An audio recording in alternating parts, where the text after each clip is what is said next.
good afternoon. It's a real pleasure to be here with you. I'm representing Viração&Jangada. So Viração&Jangada, it's the international branch of the previously existing Viração International.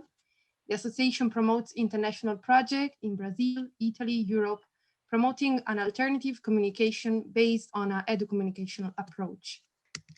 So when talking about Edo-Communication, of course, we have to talk also about communication. And we need to focus first on the role of communication in nowadays societies and how it's changing. First of all, we have to focus on the media and communication revolution that is occurring in the last few decades. So, for example, the diffusion of Facebook, Instagram, YouTube, and all these new tools of communication, they are actually changing a lot the way we communicate. And also we have to keep in mind that actually the young people are the protagonists of this revolution and the main users of this media. On the other hand, there is a need to start developing inclusive methodologies on the subject. They are not really studied yet. And most of all in the world of education that in many cases lacks of inclusive and confrontational spaces on subject. So Edo-Communication is the link between communication and education. And by the definition of the Communication and Education Researchers team of the São Paulo University, is the sector of action related to the planning and development of the processes and products intended to create and strengthen community ecosystem in educational spaces. And it's also, as we already said, it's a methodology that was developed by the teaching of the Brazilian pedagogist Paulo Freire, which conveys citizenships and participation education through the teaching, communication tools, and techniques. He said, nobody educates anyone, nobody educates himself, men educate themselves together with the mediation of the word. So we can see the importance of participation. That is the main point of edu-communicational approach and also Paulo Freire thinking. And why is education so important? Because education is helping others to read the word, to understand the word, and to read the communication that exists in our word, and to produce the word and produce in this way communication in the word. But how? So by improving, for example, the communication coefficient of the educational actions, by widening the expression capability of the social and mediatic subjects, by developing the critic spirits and of the communication media users, promoting a democratic management and active participation during activities and action, and using the information and the communication resources starting by their media potential. But most of all, as we already said, valuing the process, and most of all, a participative process. And which positive effects has communication? So in an individual scale, we can see that it strengthens teamwork ability, improves pride, sense of community. It contributes to the development of the critical sense and increases one's people independence.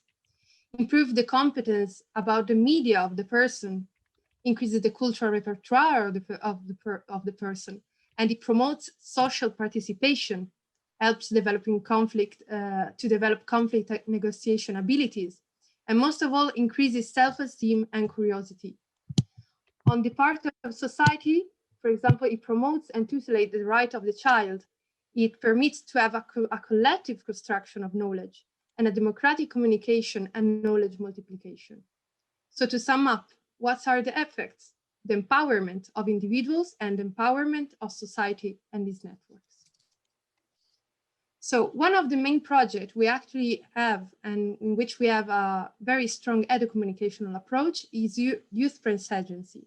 It was created in 2005 during the World Social Forum in Porto Alegre, and it's present in 5 countries, Brazil, Italy, Portugal, Argentina, and Colombia. And it communicates in 4 languages.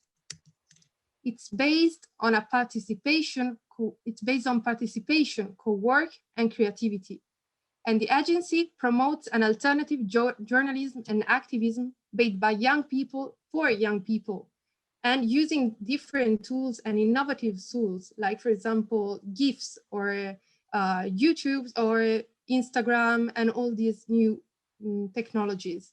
And also organizes and promotes actions and events in order to raise awareness about environmental and of social issues.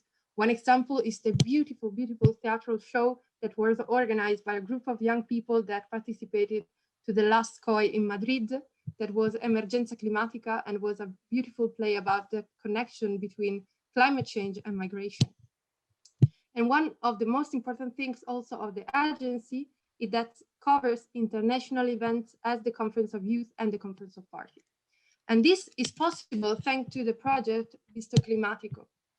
In fact, it's since 2012 that Viração, in collaboration with Youth Press Agency, attends with a delegation the international events like Conference of Parties and Conference of Youth, producing many, many articles, video interviews, and promoting action inside and outside events. For example, I also had the opportunity to participate to the project Visto Climatico a few years ago, and that's why also I'm here working with Paolo today. It was a really, really fulfilling experience and really, really interesting. And this year, for example, as the organization, we are also organizing the local Conference of Youth that will occur on the 8th May of this year, in order to realize a climate recommendation document that will be presented to the local authorities and stakeholders that will be attending, hopefully, the pre-COP 26 in Milan this year.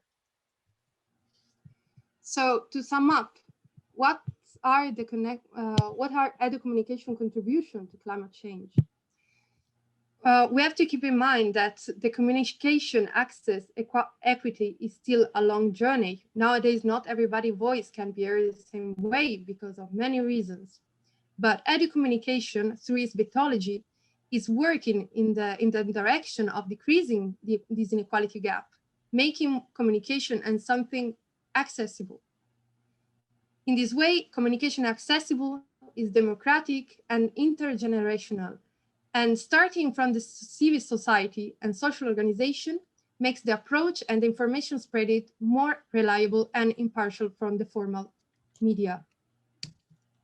So it's a need to start democratizing the word of communication in order to better communicate the climate emergency and to start giving visibility to the ones that really need to be heard.